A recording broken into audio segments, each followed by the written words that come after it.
بسم اللہ الرحمن الرحیم۔ السلام علیکم، میں ہوں آپ کا میزبان وسیع شاہ اور آپ دیکھ رہے ہیں زبردست۔ ناظرین، زبردست میں آج ایک مرتبہ پھر ہمیں ایک علمی، ادبی اور روحانی شخصیت نے جوائن کیا ہے۔ یہ زندگی کو اپنی نظر سے دیکھتے ہیں، اپنے زاویے سے دیکھتے ہیں، بالکل مختلف دریچہ کھول کر زندگی کو دیکھتے ہیں اور لوگوں کو بھی دکھاتے ہیں۔ بہت سے لوگوں کو ان کی باتوں سے اتفاق ہوتا ہے، بہت سے لوگ ان کی باتوں سے اتفاق نہیں بھی کرتے، مگر یہ طے ہے کہ ان کی گفتگو انتہائی دلچسپ، پرمغز اور علم و ادب کی چاشنی سے، روحانیت سے بھرپور ہوتی ہے، اور اتفاق ہو یا کسی کو اتفاق نہ ہو، کوئی معترض بھی ہو، تب بھی کچھ نہ کچھ نیا سیکھنے کو ضرور ملتا ہے۔ ہمارے ساتھ موجود ہیں محترم بابا یحییٰ خان صاحب۔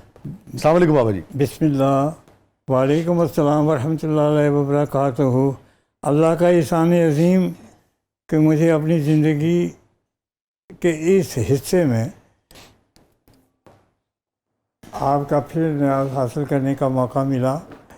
میں آپ کے ساتھ کچھ کام کرنے نہیں آتا، بلکہ آپ سے کچھ سیکھنے بھی آتا ہوں، آپ کو میں دیکھنے بھی آتا ہوں، اور آپ کی پرمخت شخصیت سے جو شعر و ادب کا ایک بڑا خوبصورت سا امتزاج ہے، اس سے میں لطف اندوز ہوتا ہوں۔ آپ کا بڑا پن ہے، میں جو ہوں وہ طالب علم تھا اور طالب علم ہوں اور طالب علم رہوں گا۔ مجھے ایک بات یاد آ گئی، ہمارے کئی استاد ہوا کرتے تھے، جب میں چھوٹا سا تھا، پڑھا لکھا تو نہیں ہوں، لیکن ابتدائی جماعت تھی جو ہماری، ان میں ہم جایا کرتے تھے، تو وہ فرمایا کرتے تھے کہ یہ جو چھوٹے چھوٹے بچے یا بڑے بچے اسکول سے تعلیم حاصل کرنے کے لیے آتے ہیں، تو وہ اب ان کا تو یہی مقصد ہوگا کہ ہم تعلیم حاصل کرنے کے لیے آئے ہیں یہاں پہ، لیکن اصل میں استاد بھی اپنے طالب علموں سے بھی علم حاصل کرتے ہیں۔ اب یہ بات سمجھ میں نہیں آتی تھی کہ ایک استاد اپنے طالب علم سے کیا لے سکتا، اور یہ بات حقیقت ہے کہ چوٹ کھانے والا اور چوٹ مارنے والا، دل دینے والا اور دل لینے والا، شعر کہنے والا اور شعر سننے والا، یہ دونوں ہی ایک دوسرے سے محظوظ ہوتے ہیں، یہ لازم ملزوم ہیں ایک دوسرے کے لیے۔ میں ایک زمانہ اپنے مرشد کے مزار حضرت علامہ اقبال رحمۃ اللہ علیہ کے پاس جایا کرتا تھا، اور جان بوجھ کے میں بازار حسن سے گزر کے جاتا تھا، جان بوجھ کے، حتیٰ کہ متبادل راستے تھے، لیکن میں سوچتا تھا کہ اگر میں ادھر سے جاؤں تو مجھے زیادہ لطف آئے گا، مجھے ان کی شاعری کو سمجھنے میں، ان کے فکر کو سمجھنے میں بڑی مجھے تازگی ملے گی۔ تو ایک دفعہ ایک بچہ میرے ساتھ چلا گیا تو کہنے لگے، بابا جی ہم تو ادھر سے بھی جا سکتے تھے، آپ اس طرف سے کیوں آئے؟ میں نے کہا نہیں، مجھے اس طرف سے بھی آنا چاہیے، اس طرح سے بھی آنا چاہیے، یہاں پہ بھی اللہ کی مخلوق بیٹھی۔ بابا جی، یہ جو ہم ججمنٹل ہیں کہ یہ گلی ٹھیک نہیں ہے، یہ شخص ٹھیک نہیں ہے، اس کا کردار ٹھیک نہیں ہے، یہ مجھ سے مختلف رائے رکھتا ہے، لہٰذا نہ یہ انسان اچھا ہے، نہ اس کا کردار اچھا ہے، نہ اس کی نسل اچھی ہے، یہ جو ہم اختلاف کو برداشت نہیں کرتے فی زمانہ، اور مخالف کا احترام بھی کرنے کو تیار نہیں ہوتے، اس کے نام و نسب، خاندان، ہر چیز کو برباد اور تہوبالا کر دینا چاہتے ہیں، اس کی کیا وجہ ہے؟ یہ رویہ پہلے بھی ایسے ہی تھا یا فی زمانہ زیادہ ہوا ہے؟ شاہ صاحب، بڑا پرمغز سوال ہے آپ کا۔ جو مختلف ادیان ہیں وہ بیسیکلی مرکزی طور پہ ایک ہی ہے، ان کا جو موٹو ہے، ان کا جو لاجک ہے، جو ان کا مین سلسلہ ہے، وہ ایک ہی ہے، اس کی آگے سے شاخیں پھیلی ہوئی۔ ایک درخت لے لیجئے تو ہر درخت کے بیہائنڈ جو سورج چمکتا ہوا ہوتا ہے، وہ درخت جو ہے وہ اپنی بساط، اپنے ظرف، اپنے مذاق اور اپنی ہمت، قوت اور اپنی حیثیت کے مطابق اس کے میں چھاؤں پیدا کرتا۔ چھتنار درخت ہوتے ہیں، ان کی چھاؤں گھنی ہوتی، چھدرے درخت جو ہوتے ہیں ان کی بڑی خوبصورت سی چھاؤں آتی، کہیں پہ تمازت ہے، کہیں پہ ٹھنڈک ہے، کہیں پہ کرن آ رہی ہے بڑی سوئی کی طرح، اور کہیں پہ اندھیرا چھایا ہوا۔ چاند کو کیسا الجھایا ہے شاخوں نے، پیڑ کے نیچے بے ترتیب اجالا ہے۔ اللہ آپ کا بھلا کرے، یہ آپ ہی کا حصہ ہے، یہ آپ کا بڑا پن ہے، اور یہی مزہ ہے کہ دنیا کے بازار مصر میں ہر شخص یوسف نہیں ہوتا، اور ہر عورت زلیخا نہیں ہوتی. ہر خریدار اپنے پاس سچی قوت خرید اور جذبہ خرید نہیں رکھتا. پلے میں دام نہیں ہوتے، پہلو میں وہ دل نہیں ہوتا، آنکھ میں وہ بینائی نہیں ہوتی جسے چشمے بینا کہتے ہیں، واہ. اور ذوق اور مذاق کے اندر وہ معیار نہیں ہوتا جو بڑے لوگوں کا شیوا ہے. تو عرض کرنے کا مطلب یہ ہوا کہ یہ جو دین اور یہ جو مذہب اور یہ جو جتنے بھی سلسلے ہیں، یہ تھوڑے سے انسانی ریوڑ کو اپنے ایک دائرے کے اندر رکھنے کے لیے اور ایک جگہ محدود کرنے کے لیے، تاکہ ان میں نظام و ضبط جو ہے وہ قائم رہ سکے، ایک نظم قائم رہے. ہر مذہب کی بنیاد میں اللہ وحدہ لا شریک کا وجود موجود ہے. جو یہ لوگ کہتے ہیں کہ یہ دہریہ ہے، اللہ کو نہیں مانتا، اصل میں وہ بھی اللہ کو مانتا ہوتا ہے، مگر اس کے پاس سمجھانے کا اور سمجھنے کا لاجک مختلف ہے. وہ ضدی انسان ہے. اور میرا ایمان تو یہ ہے کہ انسان اللہ کی اکبریت کو سمجھے بغیر، اس کی وسعت کو اور اس کی اعلیٰ ہونے کی اکبر ہونے کی تصدیق کیے بغیر سانس بھی نہیں لے سکتا. واہ. اور ایمانداری تو میں یہ بھی سمجھتا ہوں کہ اس وقت جتنے بھی فقہاء ہیں، مفکر ہیں، لوگوں کے فلاسفر ہیں، مجتہد ہیں، ایسے لوگ جن کو ہم یہ کہتے ہیں کہ یہ ہمارے بڑے ہیں، ان سے ہم سیکھتے ہیں، ادب سیکھتے ہیں، جینا سیکھتے ہیں، قرینہ سیکھتے ہیں. تو میں سمجھتا ہوں کہ افہام و تفہیم کی بھی بڑی کمی ہے. جہاں ہم میں ادب نہیں ہے، ہمیں سلجھاہٹ نہیں ہے، ہمیں گھبراہٹ ہے، ہم کسی چیز میں الجھنا اور الجھانوں سے پسند کرتے ہیں. سیدھی سی بات میں لاجک پیدا کر کے اس کے افہام کو پیچیدہ اور مشکل بنا دیتے ہیں، ختم کر دیتے ہیں. تو میں سمجھتا ہوں کہ یہ ہمارا جو دین ہے، جتنے بھی ادیان گزرے ہیں اس دنیا میں، تو ہمارا دین سب سے سہل، سب سے خوبصورت اور سب سے نیچرل ہے. اس کو بسر کرنے میں، اس کو اڈاپٹ کرنے میں میں سمجھتا ہوں کہ ہمیں کوئی تکلیف نہیں ہوتی. یہ فرمائیے، جو صوفیہ کا ہمارے ہاں جو ملامتیہ جو فرقہ ہے، اس کے کون سے بنیادی 5 اجزاء ہیں؟ ایک اور دوسرے جو بالکل نوجوان دیکھنے والے ہیں، ان کو اس حوالے سے آپ کیا بتائیں گے، جو یہ سمجھتے ہیں کہ بس روحانیت اور صوفیزم جو ہے اس کی ایک ہی شاخ ہے اور تمام صوفیہ جو ہیں وہ ایک ہی سلسلے سے جڑے ہوتے ہیں، اور اگر لوگ ملامتیہ کے بارے میں جانتے بھی ہیں تو نسبتاً کم لوگ جو ہیں وہ جانتے ہیں؟ لفظ آپ نے ملامت کا ذکر کیا، تو ملامت کے معنی تو آپ کے سامنے ہی ہے. یار تو کیوں ملامت کر رہا ہے اوپر؟ اتنی ملامت کی کہ میں شرمندہ ہو کے رہ گیا. اچھا، اب بات یہ ہے کہ یہ کوئی فرقہ نہیں ہے، نہ ہی یہ کوئی مذہب کی کوئی شک ہے، اور نہ ہی کوئی برانچ ہے. تصوف کی بھی برانچ نہیں ہے؟ نو، اس کی کوئی برانچ نہیں ہے، کوئی ایسی چیز نہیں ہے. ہمارے تصوف میں بے شمار درجات اور مقامات ایسے ہیں، سلسلے ایسے ہیں کہ جن کا سرے سے وجود ہی نہیں ہے. صوفیت میں یا اسلام میں ان کا وجود قطعی طور پہ نہیں. یہ ہماری اپنی اڈاپٹ کی ہوئی چیزیں ہیں جو آہستہ آہستہ دین کا حصہ بن گئیں، یا ہمارا کچھ اسلوب بن گیا جس میں ہم بحث کرتے ہیں. ملامتی کوئی بندے کی کوئی بات نہیں. میں ایک چھوٹی سی مثال پیش کرتا ہوں آپ سے. سیدنا بلال رضی اللہ تعالیٰ اب حبش سے آپ کا تعلق تھا. رنگ و روپ میں، قد و قامت میں آپ جداگانہ سے حیثیت رکھتے تھے. 20 لوگ کھڑے ہوں آپ علیحدہ ہی نظر آتے تھے. آپ کی زبان میں ہلکی سی لکنت بھی تھی، آپ کے انداز میں تھوڑا سا علیحدہ پن بھی تھا. خد و خال انتہائی مختلف تھے. وہ سمجھتے تھے کہ یہ ایک عجیب تھا بندہ ہے ہمارے اندر، ہاں جی، اور اس کے نقش و نگار ہمارے ساتھ نہیں ہے، ہمارا طریقہ نہیں ہے. لیکن اس لیے وہ تھوڑا سا اس کو، جیسے ہم شہری لوگ ہیں کہ پینڈو آ جائے، یار پینڈو ہے پتہ ہی کوئی نہیں، ایتھوں آیا ناروال تو آیا، یا پینڈو بندہ ہے یار پینڈو یا بندہ ہے اکھڑ جی طبیعت. نبی کریم صلی اللہ علیہ وسلم نے کوئی جوہر ان میں دیکھا. کوئی جوہر وہ ہوتے ہیں جو ظاہری ہوتے ہیں اور کچھ جوہر باطنی ہوتے ہیں. بے شک. کچھ جوہر معدنیاتی ہوتے ہیں اور کچھ جوہر نامیاتی ہوتے ہیں.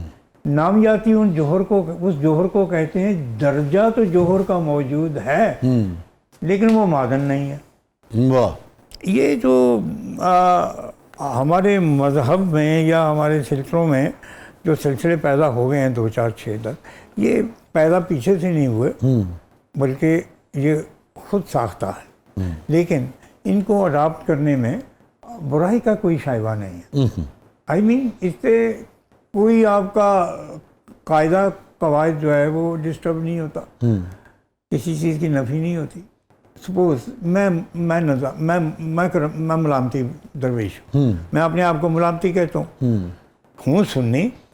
جی مجھے آپ شیعہ بھی کہہ سکتے ہیں، سنی بھی کہہ سکتے ہیں، کچھ بھی کہہ سکتے ہیں، اس لیے کہ میں سمجھتا ہوں کہ یہ ساری ہی چیزیں مذہب کے جسم کی اعضاء ہیں. آنکھ کا کام کچھ اور ہے، ہاتھ کا کام کچھ اور ہے، لیکن ہم جڑے ہوئے ایک جسم سے ہیں. یہ ساری چیزیں ہمارے دین اسلام سے جڑی ہوئی ہیں، ان کا حصہ ہے، اور ان کے بغیر مذہب ادھورا ہے. میں ملامتی ہوں تو ملامت کا موٹا سا مسئلہ یہ ہے کہ ہم وہ کام کرتے ہیں جس میں ہم زندہ بھی رہ سکیں، برائی بھی پیدا نہ ہو، لیکن ہم اس سے کچھ حاصل کر لیں. ٹھیک. کچھ تو مجھے بابا جی بریک پہ جانا ہے. جب واپس آؤں گا تو میں آپ سے جاننا چاہوں گا کہ آپ ملامتی اختیاری ہیں یا یہ ہے کہ جبرن ہے؟ ضرور بات ہے، اور یہ موضوع بڑا خوبصورت موضوع ہے. اور آپ دیکھیں گے کہ جو میری نظر میں ملامت کی تعریف ہے، یا میں جس ملامت کی پٹری کے اوپر چل رہا ہوں، میرا وے کیا ہے، آپ حیران ہو جائیں گے سن کے. اس پر ہم بات کرتے ہیں. اور ابھی سیدنا بلال رضی اللہ تعالیٰ عنہ کا ذکر آیا تو ایک شعر مجھے یاد آ گیا بابا جی کہ میں چھوڑ سکتا نہیں ساتھ استقامت کا. واہ.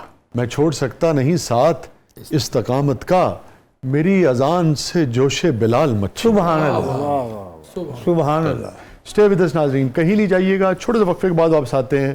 ہمارے ساتھ موجود ہیں بابا محمد یحییٰ خان صاحب. آپ دیکھ رہے ہیں زبردست.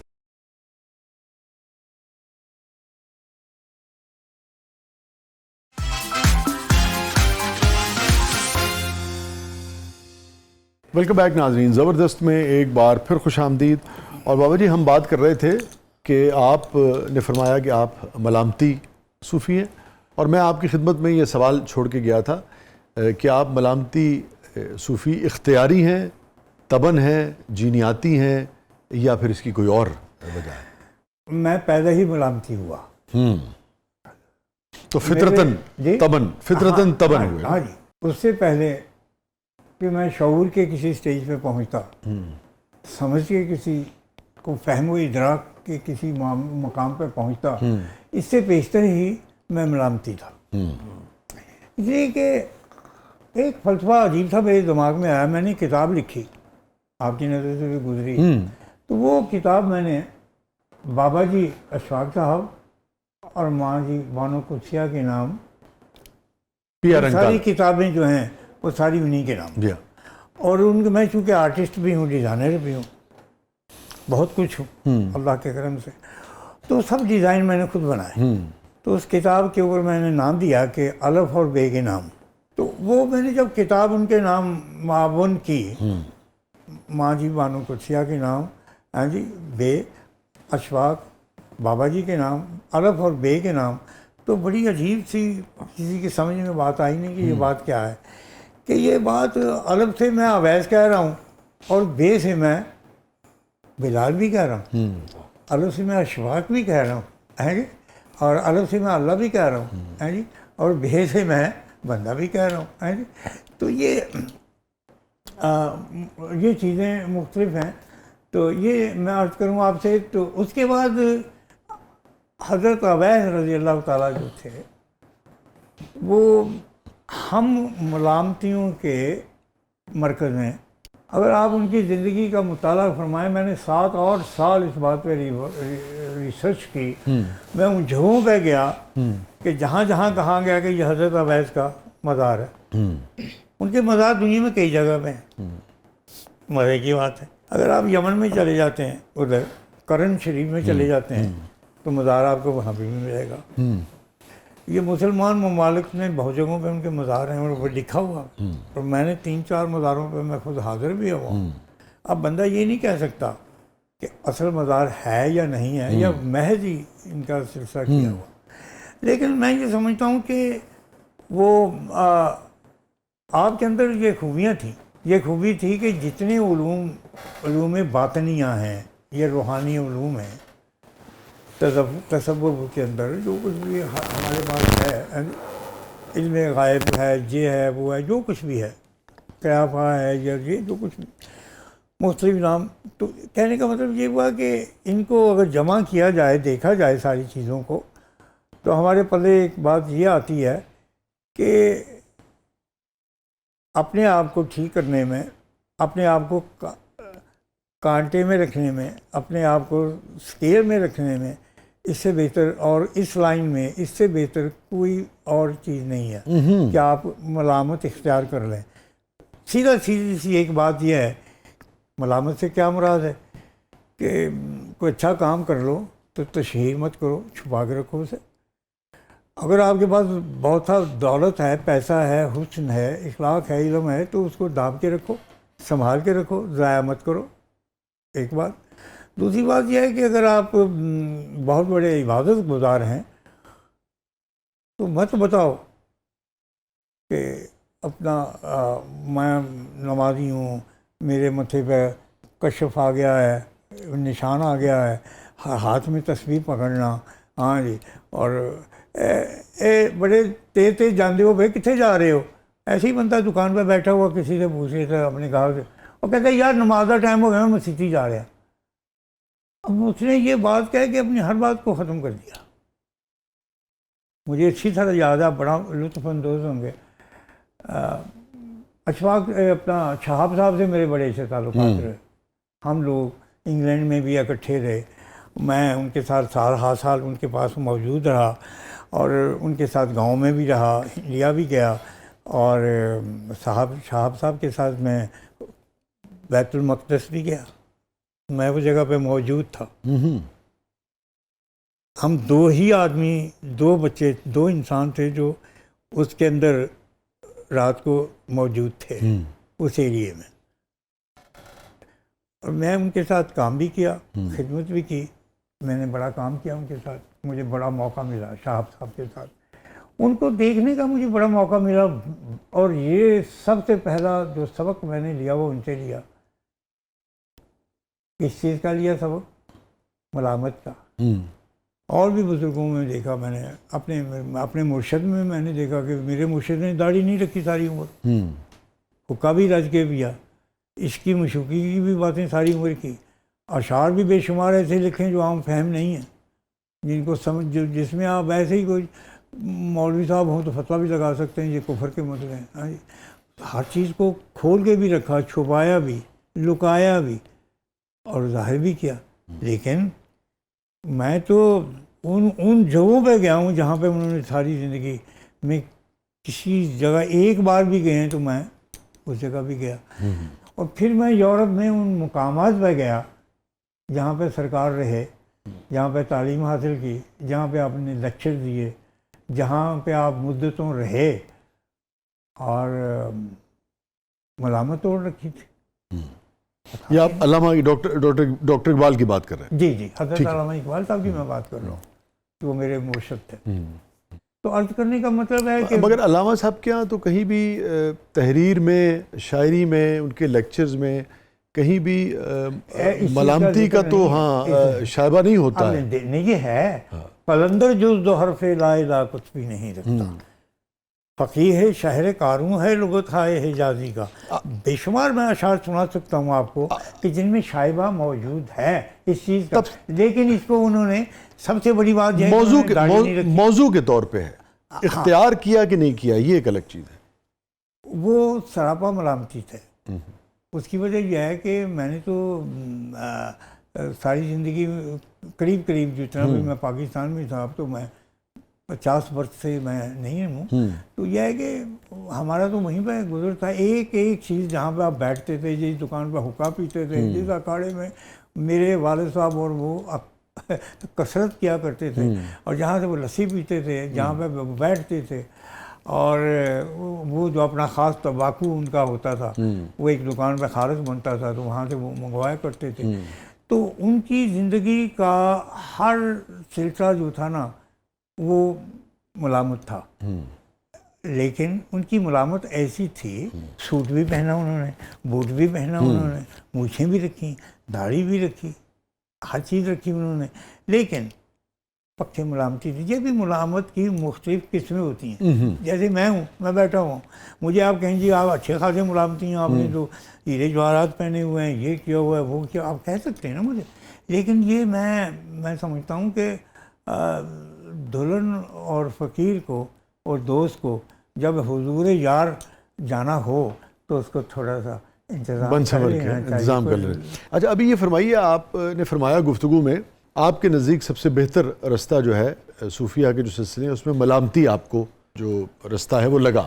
تو آپ سمجھتے ہیں کہ صوفیہ کے جتنے سلسلے رائج ہیں ان میں ملامتی جو رستہ ہے، سلوک کے جتنے بھی رستے ہیں، یہ ان میں آپ سب سے بہتر سمجھتے ہیں یا منفرد سمجھتے ہیں؟ منفرد تو ہے ہی ہے خیر، لیکن آپ نے جیسا فرمایا آپ کو بہتر لگا یا آپ سمجھتے ہیں کہ سب سے بہتر ہے؟ دیکھیے میں سمجھتا ہوں ہر طبیعت کا یہ کام نہیں ہے، یہ مخصوص لوگوں کا کام ہے. کچھ لوگ ہیں وہ صاف ستھرے رستے سے چلنا پسند کرتے ہیں، کچھ لوگ ہیں وہ جہاں پہ ٹھوکریں زیادہ ہوں وہاں پہ چلنا پسند کرتے ہیں، کچھ اترائی کا راستہ لیتے ہیں اور کچھ چڑھائی کا راستہ لیتے ہیں. دیکھیے جی ٹھیک، یہ آپ کا اپنا مسئلہ ہے. اب مثال میں آپ کی خدمت میں عرض کرتا ہوں، سمجھ میں آ جائے گی بات. میری ملامت یہ ہے کہ میں کم سوتا ہوں، کھاتا بہت کم ہوں، اور میرے پاس ضروریات زندگی نہیں ہے، سائیکل نہیں ہے، گھر نہیں ہے، موٹر نہیں ہے، کار نہیں ہے. ٹھیک ہے، اولاد ہے، بچے ہیں، بیوی ہیں، کاروبار ہیں، ہر چیز، لیکن میں کسی میں شامل نہیں ہوتا. میں اگر بڑے سے بڑے 5 اسٹار ہوٹل میں بھی میں جاتا ہوں تو میں اسی طرح جاتا ہوں، دھوتی پہن کے، حتیٰ کہ وہاں پہ دھوتی اور سلیپر کی اور ڈنڈے کی اجازت نہیں ہوتی ہے. اگر میں جہاز میں بھی بیٹھا ہوں، میں تو ساری زندگی تو میں نے 60 سال تو میں یورپ میں رہا. کتنے سال جی؟ 60 سال. 60 سال، 60 میری تیسری نسل ہے وہاں پہ. میرا لباس یہی ہے، میرے یہی ڈنڈا ہے، کتنے برتنوں میرے ہاتھ میں، سلیپر میرے یہی ہیں، کپڑے میں خود دھوتا ہوں. 30 برس ہو گئے میں نائی کے پاس نہیں گیا. کیا جی؟ 30 برس ہو گئے آپ کے؟ قریب 30 برس، 2 سال کم ہوں گے. میں حجام کے پاس نہیں گیا. میرے چہرے پہ آج تک نائی کا کنگھی اس طرح کینچی نہیں لگی. یہاں کے بال میں خود کینچی سے ٹھیک کر لیتا ہوں کہ مکروہ ہوتے ہیں. نہ میں نے بال کٹوائے، نہ میں یہ کرتا ہوں. کپڑے میں اپنے دھوتا ہوں خود. ٹھیک ہے جی، استری کیا ہوا میں کپڑا نہیں پہنتا. ہر روز میں لنگر اپنے ہاتھ سے پکاتا ہوں، سینکڑوں لوگ کھاتے ہیں، گھروں کو بھیجتا ہوں. ٹھیک ہو گئی. ہجڑوں کی بڑی قدر کرتا ہوں، بہت عزت کرتا ہوں، بڑا احترام کرتا ہوں. ہجڑوں کے اوپر میں نے 2 کتابیں لکھی، بڑی ثقافت قسم کی کتابیں، بڑی سے ان کی تاریخ لکھی. اور ابھی یہ 2-4 میرے انٹرویو ہوئے ہیں تو میں نے عجیب سے انکشاف کی ان کے بارے میں کہ جو مخنث ہوتے ہیں ان کی کیا قدر و قیمت ہے، اور اللہ کے نزدیک ان کا کیا مقام ہے، اور دین میں ان کا کیا مقام ہے، اور انسانیت میں ان کا کیا رتبہ ہونا چاہیے. ہمارے معاشرے میں یہ آن ایئر ہوئے ہیں میرے 2-4 روز میں، آپ دیکھ سکتے ہیں. تو میں نے ان سے خیر حاصل گفتگو کی. تو عرض کرنے کا مطلب یہ ہوا کہ زمین پر سوتا ہوں، اپنے ہاتھ سے پکاتا ہوں، ہیلپ بھی نہیں لیتا کسی کی، بال نہیں کٹواتا. مجھ میں کیا خامی ہے؟ میں آپ کے سامنے بیٹھا ہوں جی. اب بتائیے کہ جو شخص 62 سال امریکنز اور انگریزوں کے ساتھ رہتا ہو، وہاں پہ ٹیکسی ڈرائیونگ سے لے کے جس نے ریسٹورنٹس بنائے ہوں اپنے، اور جس نے BBC پہ کام کیا ہو ضیاء محی الدین کے ساتھ بھی جی ہاں جی وہاں پہ ڈرامے بھی کیے ہوں جی. لیکن بابا جی خامی نہ ہوئی تو پھر ملامتی تو نہ ہوئے آپ؟ میں نے کہا خامی نہ ہوئی تو ملامتی تو نہ ہوئے؟ یہ خامیاں ہی ہیں نا جو میں بتا رہا ہوں آپ کو. تو یہ میں نے یہ بتانا چاہا کہ آپ چاہیں تو خامیوں میں خوبصورتی لا سکتے ہیں اور چاہیں تو خوبصورتی کو آپ بدصورتی میں تبدیل کر سکتے ہیں. بات تو صرف یہ ہے. اب میں ہوں جو ضروریات زندگی ہے جو ایسڈ ہے صحیح زندگی کا وہ بے شمار کسی چیز کی کمی نہیں لیکن میں وہاں سے اپنا دانہ ہی اٹھاتا ہوں لقمہ نہیں اٹھاتا. اتنا اسٹے ود اس ناظرین کہیں نہیں جائیے گا. میں نے ابتدا میں بھی کہا تھا کہ بہت سارے لوگوں کو بابا جی کی باتوں سے اتفاق ہوتا ہے, بہت سارے لوگوں کو اتفاق نہیں ہوتا ہے, اختلاف ہوتا ہے, معترض بھی ہوتے ہیں, مگر بابا جی ہیں بڑے مرنج اور گفتگو جو ہے وہ ہوتی انتہائی دلچسپ ہے. اور ایک اور بڑی اہم بات ہے کہ بابا جی سے ہماری جو قربت ہے اس کو تقریباً 2 دہائیاں گزر گئی ہوں گی نا, 20 برس گزر گئے ہوں گے اور بے شمار چیزوں پہ ہمارا اتفاق نہیں ہو سکا, مگر اس کے باوجود بابا جی نے ہمیشہ شفقت کی اور میں نے ہمیشہ بابا جی کا جو احترام ہے وہ کیا اور ہمیشہ اپنے سوالات جو ہیں وہ میں ضرور آپ کی خدمت میں رکھ دیتا ہوں. چھوڑے وقفے کے بعد واپس آتے ہیں. ناظرین گرامی کہیں نہیں جائیے گا, آپ دیکھ رہے ہیں زبردست. چھوڑے وقفے کے بعد واپس آتے ہیں.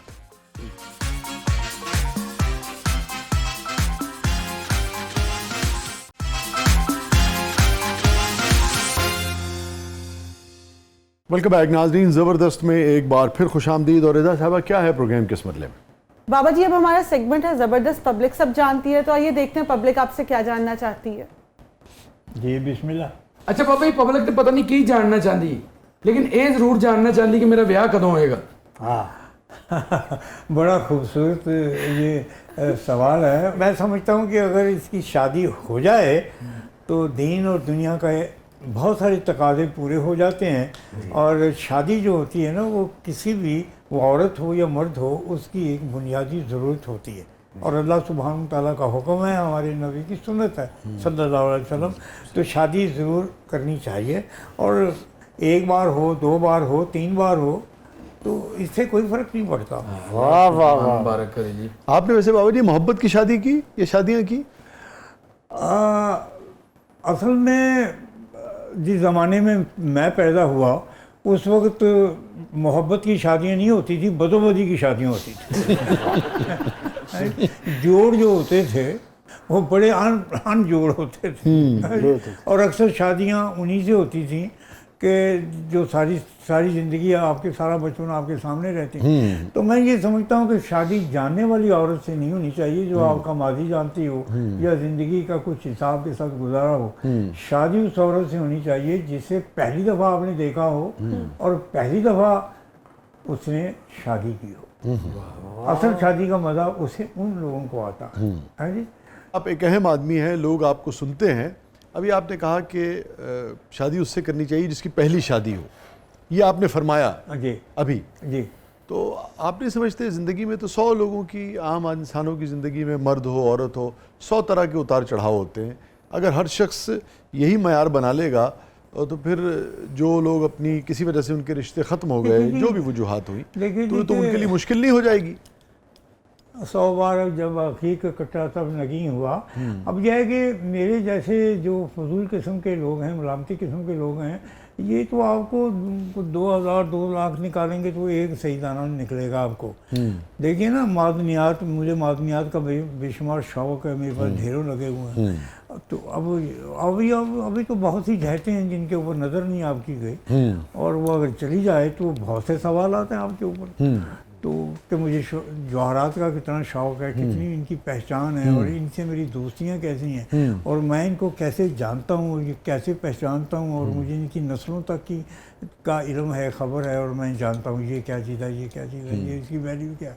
اور میں دن رات اچھا مزے کی بات ہے میرا ایک اور مشغلہ لکھنا پڑھنا اور لنگر پکانے کے علاوہ مجھے جواہرات کو اور موتیوں کو بندنے کا بڑا شوق ہے. میں ہر وقت ان کو دانے پہ دانہ جی کرتا رہتا ہوں اور میں سمجھتا ہوں کہ یہ دنیا کا خوبصورت ترین کام ہے کہ آپ تسبیحیں بناتے ہیں آپ مالائیں بناتے ہیں اور پھر تحفے میں کسی کو دیتے ہیں.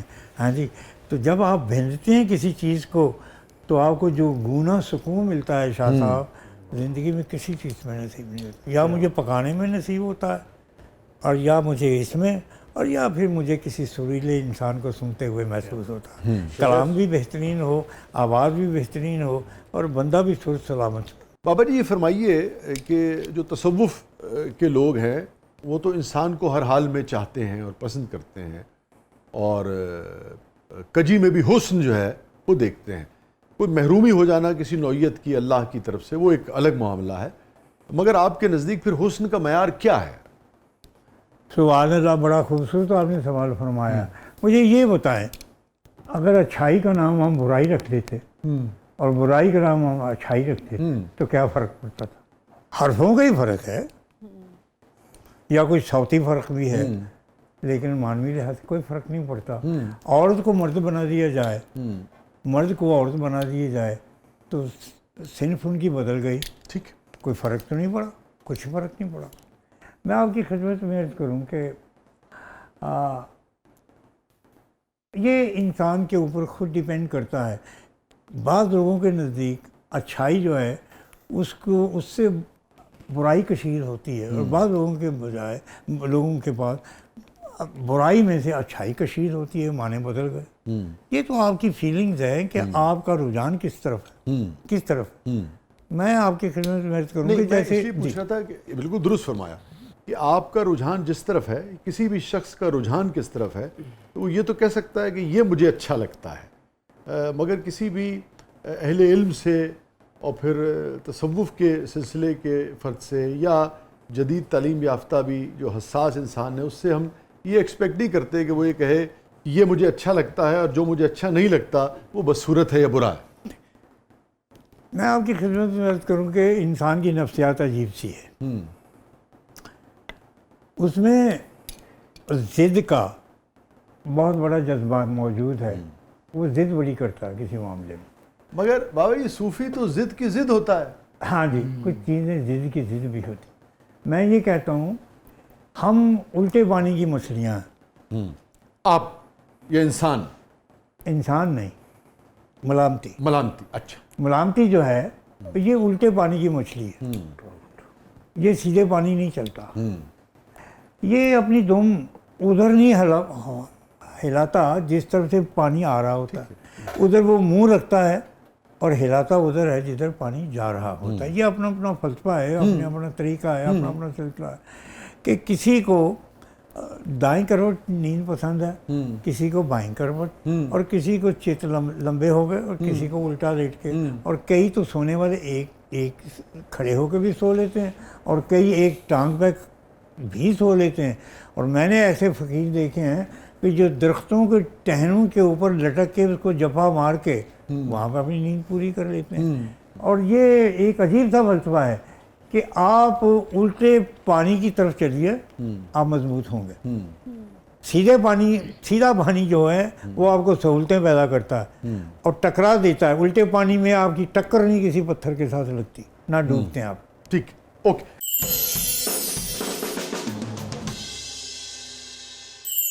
بابا جی, ایک مرتبہ آپ نے فرمایا تھا کہ آپ ایک ہی وقت میں 2 جگہوں پہ نظر آئے ہیں. آج کے سائنسی دور میں نوجوانوں کو اس کا یقین کیسے آئے گا؟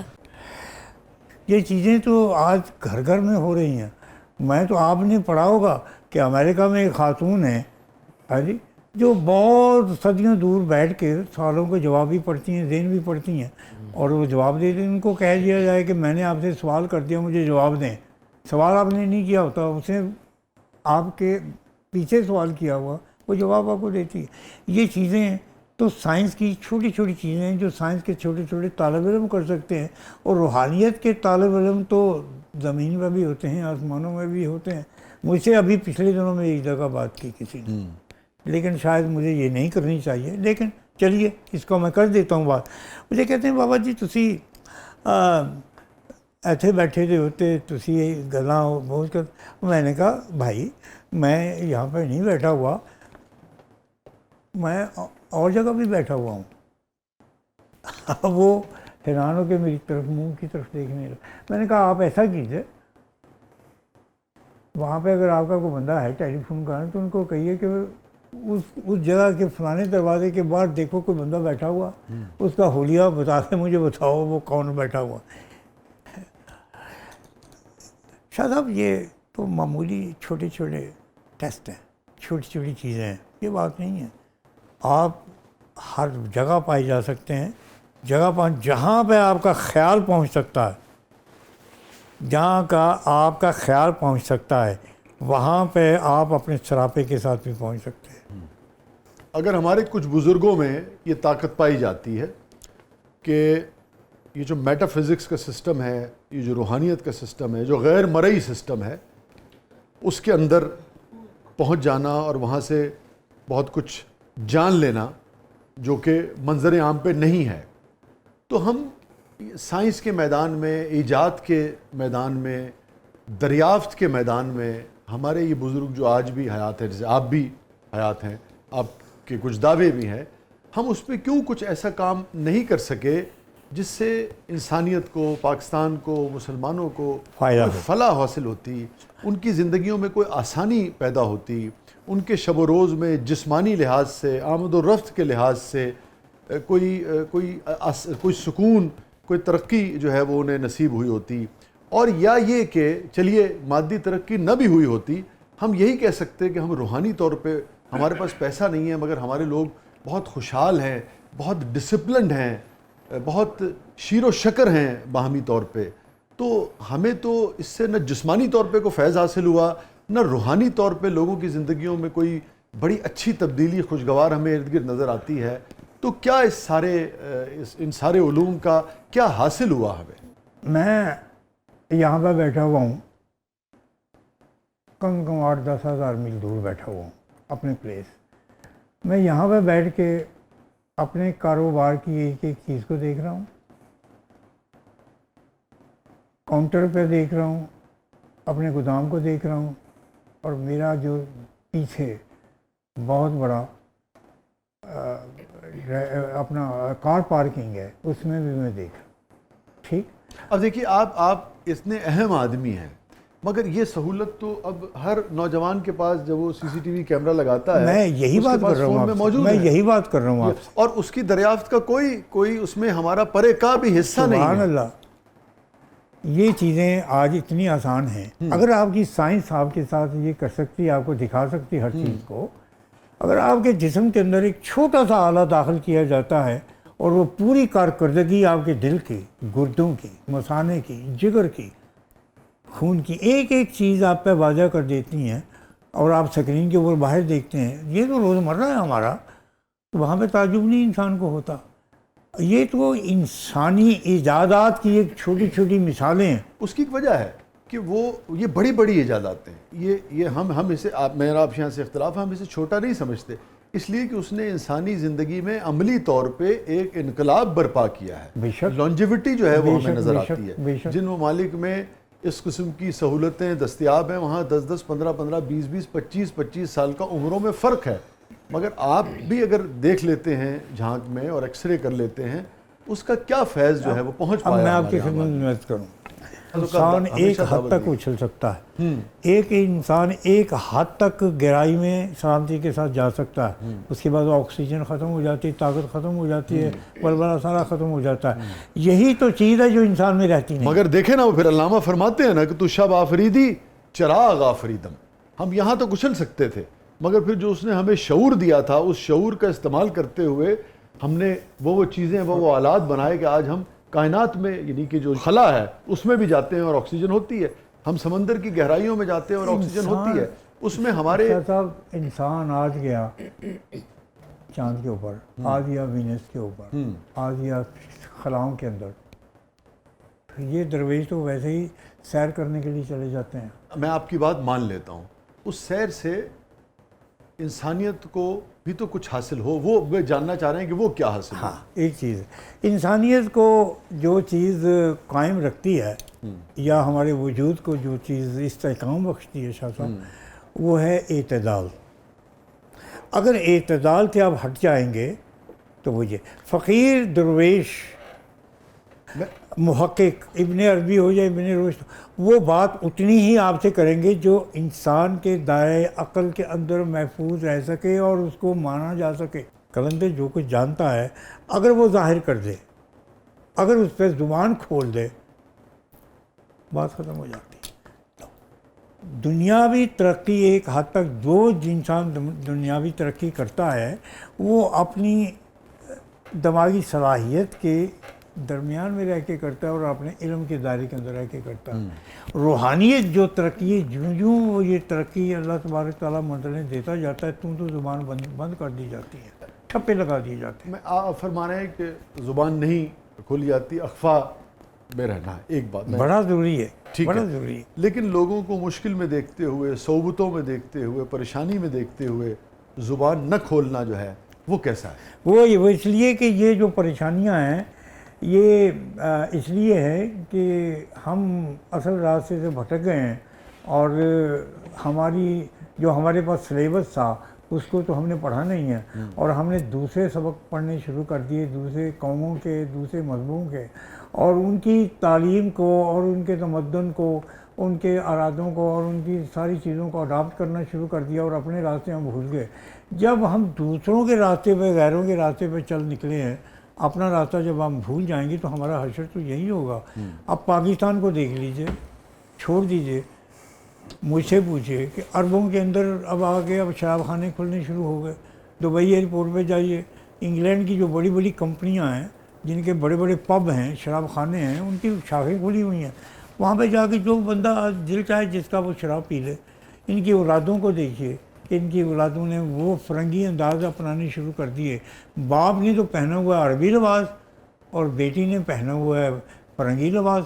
اب بتائیے یہ جو تضاد ہے یہ کہاں سے ملا ہم نے؟ یہ ہماری پیسے کی زیادتی، اس پہ قابض ہونے کا سلسلہ، اور اس کو نہ برتنے کا انداز، اور اللہ کا شکر نہ ادا کرنے کا عذاب جو ہے ہم بھوگ رہے ہیں۔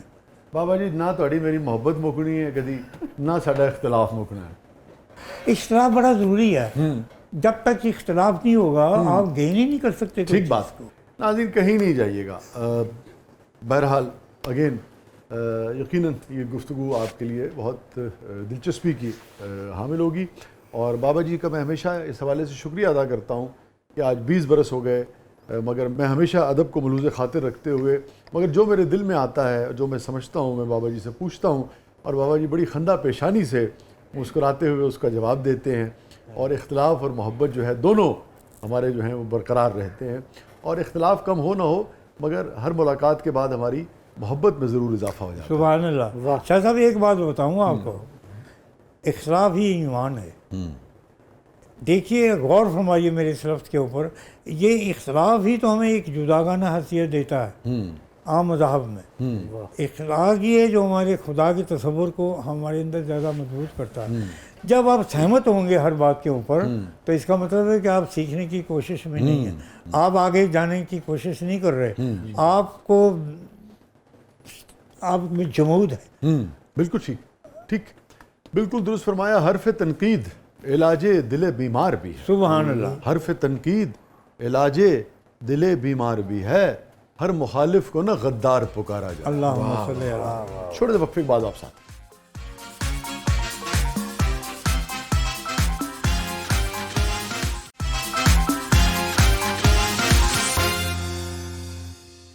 ویلکم بیک ناظرین، زبردست میں ایک بار پھر خوش آمدید۔